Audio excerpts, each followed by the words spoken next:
Hey, sleepy doogie. Alright, Planet Coin awarded. What's in here? Slick? Speedway Sharpshooter obtained. Oh. Oh, it's a weapon skin. I don't know why it automatically put me on Rabbid Peaches, but okay. Let's see here. Speedway Sharpshooter, given from Rabbids on Pristine Peaks after the giant squashette battle. She was causing a hot cocoa to spill everywhere. That is a pretty cool looking thing. Do I want to stick with... I might just stick with the steampunk one, though. It's not half bad looking either, but I kind of like the look of the steampunk one a bit more. Quite frankly. Are there any other side quests I want to do, or do we just want to move on to the next world, maybe? I'm pressing every button but the map button. My goodness gracious. The Riddle of Pristine Peaks? Because, again, I've gone around doing all these battles and stuff in the first world. But I can fast travel here, right? Yeah, I can teleport here. But the second world wasn't as much of a challenge anymore, was the thing. I don't know if I'm getting over-leveled. I'm pretty sure I'm roughly the level that I'm supposed to be in each of these given areas, so it's probably not that. Wait, how the heck would I get there? You're your mastery of strategy games. Love to see you play the Department Heaven games and lose your mind to their sheer insanity. Heck is Department Heaven? I've never heard of that before. Might just have to go here. This is what I might just have to do. I mean, if we continue with the Fire Emblem series on the channel, and I keep on doing the hardest difficulties on even some really ridiculous games, there are some really, really ridiculous difficulties in some of the Fire Emblem games. Like, what was that difficulty for the DS version of Shadow Dragon that I'm forgetting the name of? But it's a thing where it's like every enemy will attack before you do. So basically, everyone has Fire Emblem Awakening Lunatic Plus's Vantage Plus. Was one of the ones. Can I just not, maybe? Can I run? Maybe? Because I don't really want to do this. I mean, we could probably just one-turn it, but still. But still, I just kind of want to go to the quest thingamabob. You know? I don't really want to deal with it. Quite frankly. Defeat lone wolves. Well, are they just both up there? I can do that. I can do it. Do I want to get a heal off here or just the freaking turbocharge? Let's see how much damage Rabbid Mario can do here. Because if I just have to take them out, then I can do that, no problemo. Is the case. So I guess we'll just do this really quickly. This is what we do. So away we go. How much damage could I do here? Alright. Rabbid Peach is not going to need to attack. It's fair game for her to just turbocharge and then heal to get some of Rabbid Mario's health back. Yawn! I'm so moody and stuff. Okay, well, they're not resistant to frost, are they? Okay, they are. Well, I won't bother doing that then.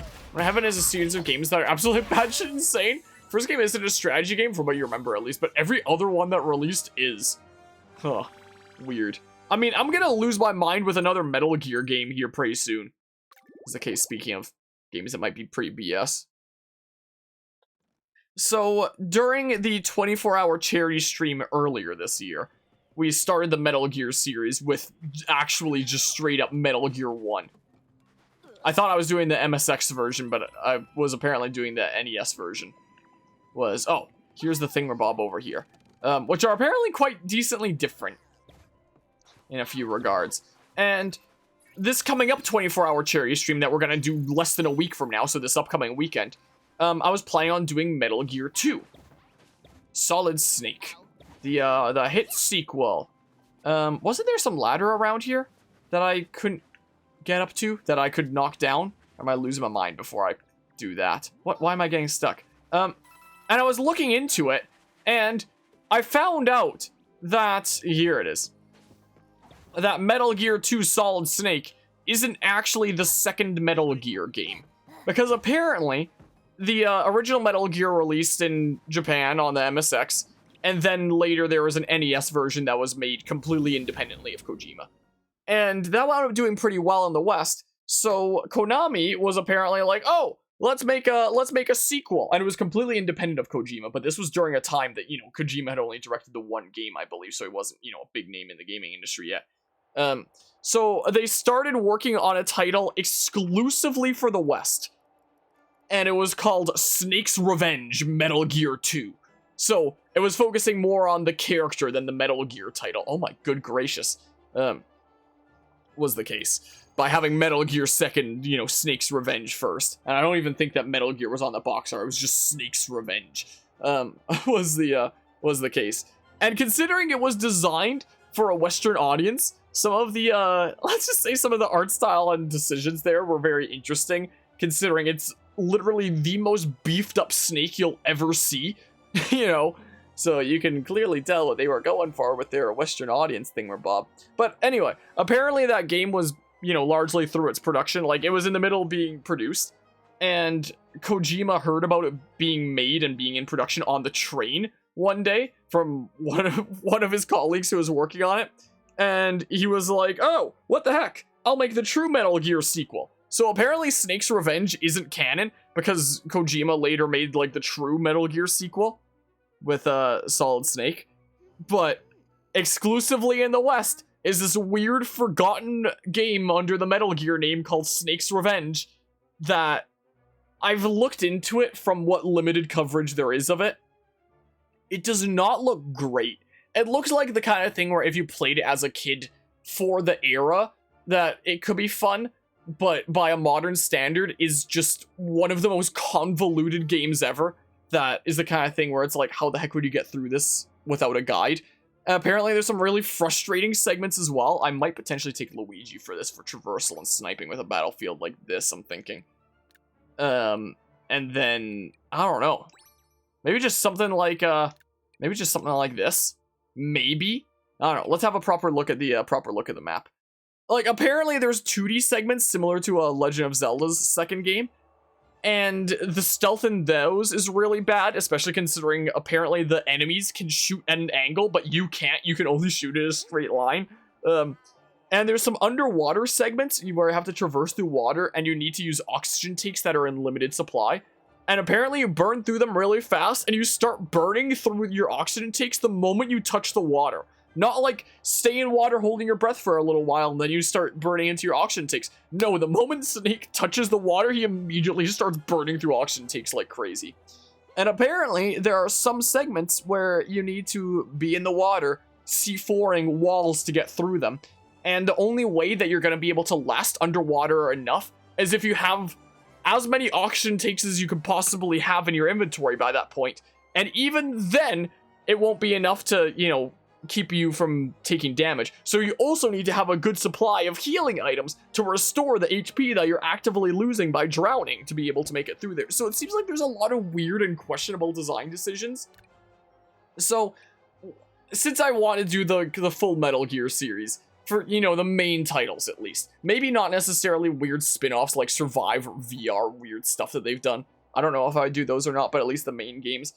After finding out about this when I was looking into Solid Snake over the past few days, it's like, should I do Snake's Revenge? If so, I should do it before the 24-hour charity stream. Can I just jump up there? I wonder? Just like jump Luigi up there and then run him over? That'd be pretty funny if it let me do that. That'd be pretty darn crazy.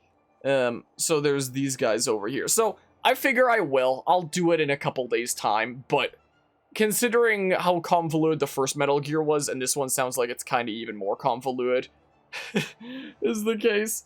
My plan is honestly just to play as much of it as I can and get as far as I can, and then just look up YouTube for the rest. Just watch the rest. That's what we did with Metal Gear 1, but I think that was also just because the game bugged out and never took me out of alert phase, so it felt darn near unbeatable by that point, is what it kind of felt like. So I was just like, yeah, I'll just watch the rest because I think my game bugged out.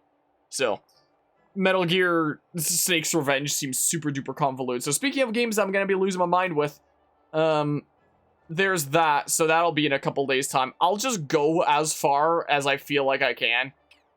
And then I know that I'm going to quit and just go over to YouTube. And then just say like, hey, Snake's Revenge is covered. It'll be anywhere from a 2 to a 4-part series. It'll be short. And then we'll move on to Solid Snake afterwards. And then finally next year we can start Metal Gear Solid. Like, we can actually get into the meat of the Metal Gear series instead of playing the, you know, all that weird stuff. But yeah, anyway, to put in perspective, the 4th game, note that Department Heaven games are ordered by their gameplay uniqueness, not their release order. Knights of the Nightmare is a game where you play as a cursor controlling turn-based units in real time while dodging attacks like a bullet hell game. That sounds really weird. Sounds really quite strange. I'm gonna put Pyrostar on Mario here. And then Splash Attack, maybe. Shock Attack. This would just give Luigi more damage, which could be good with his Steely Stare. Maybe. I don't know. If we do have to take the normal way around, at least, you know. Do I want to keep using Gust Attack on Rabbid Peach? I could. I could also do something like this. And then that would combine well with, you know, the Hero Sight thingamabobs. I don't know. Something like that. Anyway, so when it comes to games for me to play to lose my mind with, don't worry, I will in a couple days' time with one of the most niche Metal Gear games that almost nobody has heard of. I certainly didn't until a few days ago. Snake's Revenge. So, you know. There's that. I just want to see if this strat works first. This is what I want to see. Thanks! Sounded like a freaking Zelda CDI voice line there. I probably should have just team jumped Luigi over. I mean, I still can. Just like this. Whee! I'll just try this strategy first, and if it doesn't work, then I'll, you know, restart battle. Is what I plan on doing. I could have tried it immediately this turn if I had the skill on Luigi for the double team jump, but I guess I took that off. Was the case. So, can I just, like... No, he doesn't get enough height. Okay, I just wanted to know. Of course, that'd be too easy. Memory games are also not very well designed, so it's not uncommon for them to become unbeatable because the player didn't abuse the 9,000 obtuse mechanics enough. Well, when I was looking into Snake's Revenge being like, is this a reasonable game to play? Apparently, in the first Metal Gear game, you can backtrack and go to wherever at, like, any point, basically. But in Snake's Revenge, the entire game is divided into, you know, sections of the story, essentially, that progress from one section to another. And once you get to the next section, you can never go back to the previous one again. So if you didn't get the one obscure thing behind the wall that you didn't know that you could break in some previous section, then, you know, you can put the game into an unbeatable state. Is the case. So, you know, there's that. Very epic still working on that game. It's a pain in the butt, but still having fun at least. As long as you're still having fun. That's good to hear. That's the important thing there, after all. How's it going today, Guzma? Let's see here. But yeah, take one note. Very exhausting. It was a long time no see for some of my fellow classmates there, so that was always that can always be fun. Let's see here. I might just use Steely's Stare. Why not? My legs feel like jelly right now because it's been a few weeks since I've been in. But had a good time. Good to exercise out some frustrations and stuff, you know. Always good to do there. Alright, enemies.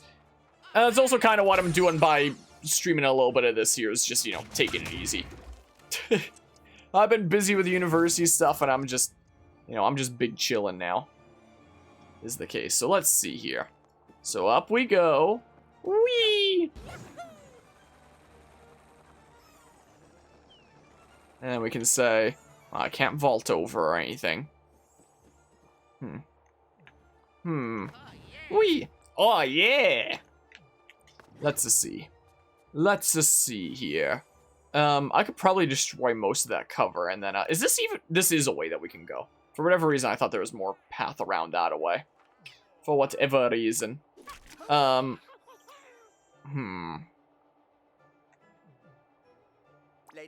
Yeah, I might just do this, and then say... Wait, I can probably just team jump Luigi over there. I might not have needed to do that. I was gonna splash attack here, and then send that dude flying. I don't know, maybe I still will. I don't know. Maybe. Let's just see here. Get this in Nights in the Nightmare. To get the true ending, you need to get a hidden chapter. Then in the hidden chapter, you need to get an item and chest guarded by a monster. Here, I can get Mario to shoot him like this. Monster will destroy the chest if you take too long, and you can destroy the chest if you hit them too hard. And also that chest... Wait, chest... And also the chest the item is in is random each time you play the chapter. I don't know why I struggle with that sentence. That seems very, very odd. Pew. Just point blank. Alright, well that worked out. That worked out pretty alrighty, I think. Yeah, I'll just go here. As well I'll do. We all have full health and stuff. We are good to go. We are A-okay. Alright, yeah, that worked out pretty well. I do have to remember that dashes activate hero sight in this game. I do have to remember. A bunch of bombs are coming on the field. Is the case. Why does my movement seem so small here? I guess I just barely don't reach the edge of those stairs there. So I can get to over here, right? Well, sort of. Sorta, at least. So I can position some of our other dudos on the other side there. Is what we can do. Like, no rush here. Slow and steady wins the race. And all that fun stuff. I can activate Steely Stare again. I don't know if that guy's gonna be coming closer. Whoops, wrong button there. I don't think he's gonna be coming in range of that. From the way that's looking. So I don't think there's much point in using Steely Stare. So you have to deal an exact amount of damage to open the chest, and you can just sometimes not open the right one and then lose because the monster destroyed the one it was in. It doesn't permanently soft lock you though, does it? It doesn't do that. It sounds like there's a lot of instances in Snake's Revenge where you can get permanently soft locked. Guzma, have you ever heard of Snake's Revenge? Has anybody here ever heard of Snake's Revenge? I'm gonna play it here coming up. It's the... Everyone is like, oh, Metal Gear Rising Revengeance is totally the hidden gem of the Metal Gear series. But no, the real hidden gem masterpiece is totally Snake's Revenge. Yep. It's not even Metal Gear Snake's Revenge. It's Snake's Revenge. Metal Gear 2. It's non-canon. It's been disowned. No, but you get screwed out of the best ending, oh. Well, with your hero sight thingamabob activated, I kind of don't want to get too much over there, then. Not particularly. I can just, you know, kind of have us at the ready over here. We might be in firing range, but whatever. Snake's Revenge is the one with the Australian guy who's not a boomerang, it's a wiggly? Not as far as I know. Maybe it is? I have no idea. But it was an NES game from like 1990. Was a thing. And when I was looking around at, you know, reviews of it and stuff and what people were saying, some people were praising some of the mechanics that did expand on the original Metal Gear, but just generally, it just does not look like a great game overall. Not particularly. So I'm not really looking forward to playing it, but gotta do what you gotta do. Well, I don't even have to do it, but you know. 'Tis what it is here. So, let's see here. Pick it up. Pick up the bomb, Ouija. And then go ahead and chuck it. So you're not gonna do a whole lot of damage from point blank here. But, hold on. Hold on a hot second. So if I shmove Ouija to say here. Yeah, definitely seeing how the two team jumps could come in handy here. You know. Definitely seeing that. Hold on. There's no point using my splash attack here, I don't think. I don't believe. Let's just see here. Wait, do I even want to get over there? Because the Bob-Omb's going to be able to, I realized a little bit late. Oh, yeah. Whoops. Whoops. Whoops. Oops. No. Well, gosh darn it. Well, we're just kind of going to be chilling out in the open now. Don't mind us. Oh, well. I guess we can do that. But Mario's still chilling out in the open because I second-guessed myself there. Darn it. Just kind of move away from the baddies. Alright, well, you're not close enough to Mario, thank goodness. Thank goodness for that. Alright, let's just see here. Let's just see. Maybe this is Mandela effect, but you remember a Metal Gear game? Think it was for the Game Boy, maybe? When I was looking into it, I found out that there's apparently 3 Metal Gear 2s. There's Snake's Revenge Metal Gear 2, there's Metal Gear 2 Solid Snake, and there's a Game Boy Color game that all I know so far is that it exists. Maybe I'll look into it some more down the line, but right now, all I know is that it's a thing that exists, quite frankly. But there was a Game Boy Color game, where one of the villains was an Aboriginal Australian. His thing was that he used a boomerang in combat, but hated calling it a boomerang and demanded everyone call it a wiggly, which is supposedly the word for boomerang in his language. Huh. Well, could that have been the Game Boy Color one then? Maybe. Let's see here. Let's just see here. How about, because this is going to be the final push here. Why don't we just go ahead and turbocharge and activate Hero Sight and Steely Stare? Why not, right? And just to have the enemies here get murderized and stuff. So, yeah, let's go ahead and do this. Is what we do. They're weak to flame. So I could, you know, attack and have not done the Hero Sight, but, you know, we'll do big damage with the burn, so we'll get some charges back and stuff. It'll be great. So let's do this. It'll be great. It'll be fantastic. And I'll even do that rather than attacking. Let's just go all in into that. So we're turbocharged with our effects, Hero Sight, Steely Stare. Let's see the reckoning that happens. Well.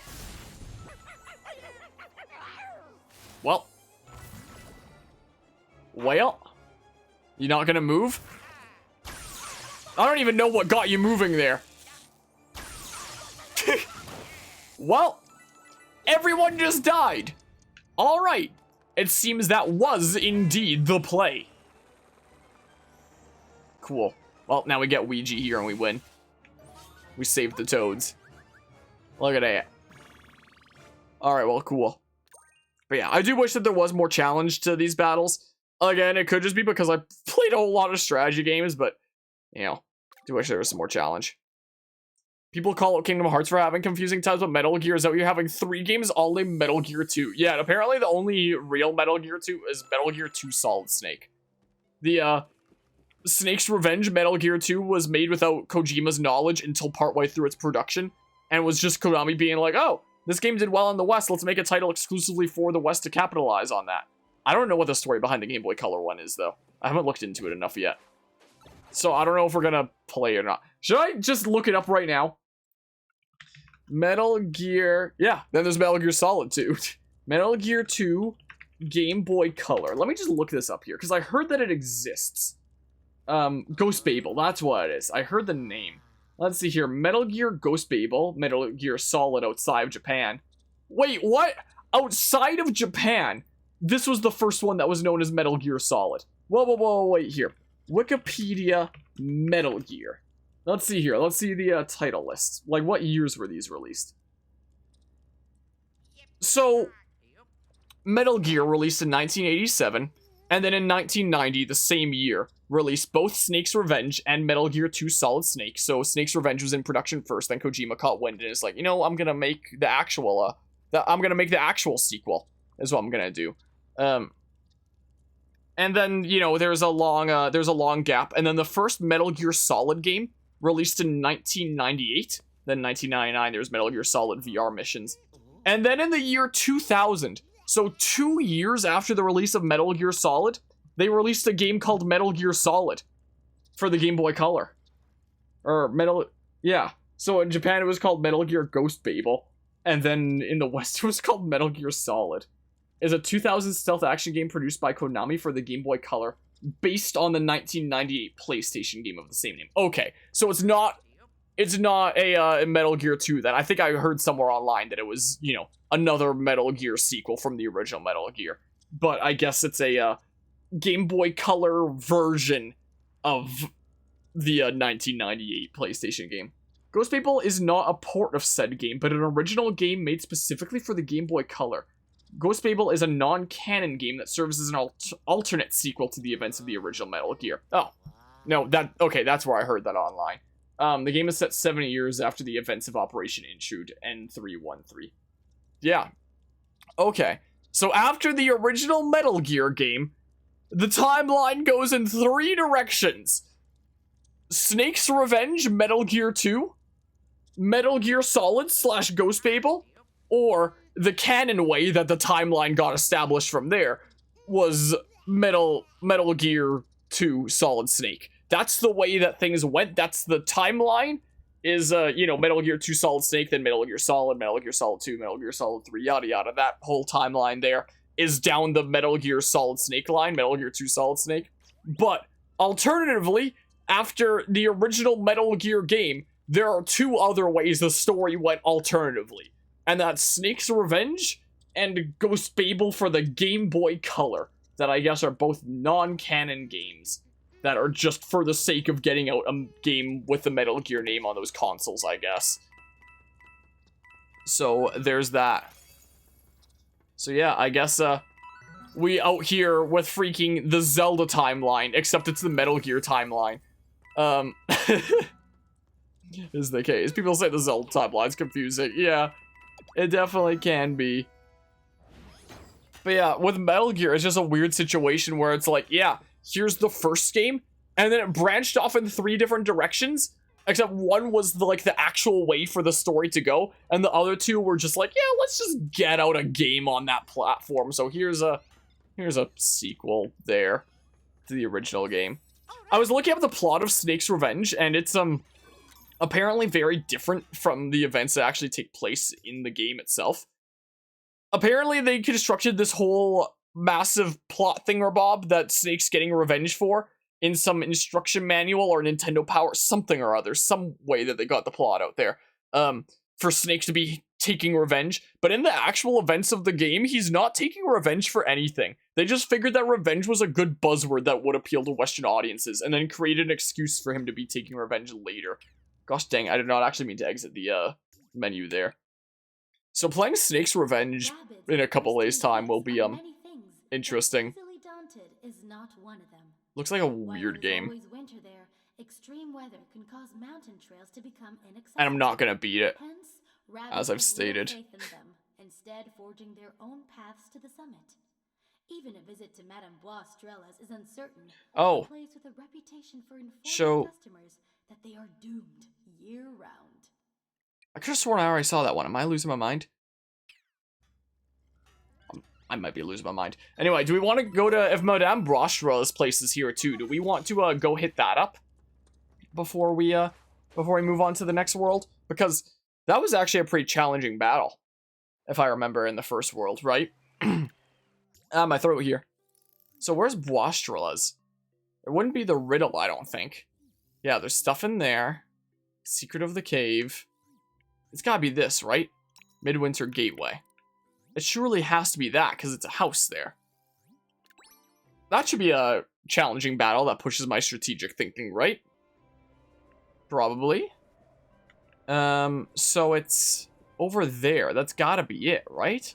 But how do I get over there? Around this way, I guess. Oh, there's another ladder that I haven't knocked down. But yeah, so maybe we'll do, if I'm, you know, doing all the titles then anyway, then maybe I will end up doing Metal Gear Solid for the Game Boy Color sometime down the line. Maybe.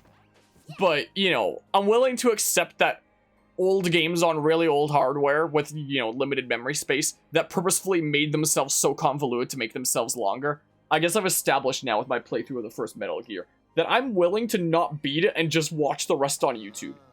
Like, I'll beat all the Metal Gear Solid games, I have no doubt about that. I'll do a full playthrough of each of those. But, you know, Snake's Revenge, Metal Gear 2, Metal Gear Solid on the Game Boy Color, and maybe even Metal Gear 2 Solid Snake coming up for the 24-hour charity event, especially considering, it's timed to, the 24-hour charity event, and, I want to move on to other games that are on the schedule. If that game takes me too long, I'm just straight up gonna look it up on YouTube. Is the thing. Well, not look it up on YouTube, like watch it on YouTube. I'll be definitely watching a YouTube guide to show me along the way there. Hi. You are doomed to do it. Sorry, easy to catch cold here. Madame Boistrel has dimensional drift departures at your service, but not if you just here to get warm. Customer only. Thrilling combat awaits you beyond the gateway. Choose your party wisely. For if anyone to throw up in the gateway, you pay cleaning fee. Alright, the gateway and Doom away. Yeah, I want to do this challenge. Are you sure you want a combat expedition, dimensional drift? I'm not legally responsible for outcome. Yeah, because the last one, the one in the first world was actually pretty challenging. So I want to see if this one actually challenges me.